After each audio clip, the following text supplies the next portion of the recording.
Local lawmakers are reacting to Minnesota's budget forecast for the next few years. While the state will start with a larger surplus than expected, we could see a deficit in the near future.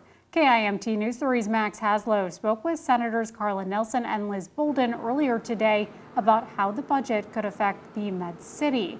He joins us live from the Government Center in Rochester. Max. That's right, Jess, and I spoke with both Senators Carla Nelson and Liz Bolden today just about the spending. They both agree that the amount of programs they need to pass through does need to go down just to control that deficit. However, both Republican Senator Nelson and DFL Senator Bolden disagreed on the programs that got us to this potential deficit in the first place.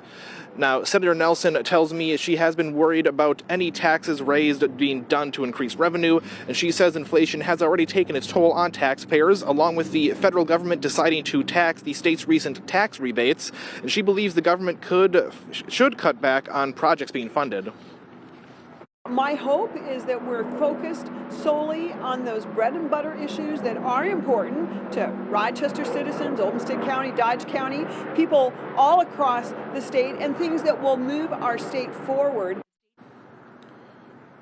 Now, Senator Bolden tells me many of these programs passed in the last year's session were extremely important to get done, and she also said the programs offer as much of a benefit to taxpayers as those tax breaks. We are doing that in many ways. We are doing that through making sure people can afford health care. We are doing that through universal school meals. We are doing that through resources and funding and education. We are doing that through supports we have in childcare. Now, both senators also mentioned to me the importance of being good stewards of the resources provided them by taxpayers. It'll be something on their minds as they reconvene for the Minnesota legislature, which will come back on February 12th, 2024.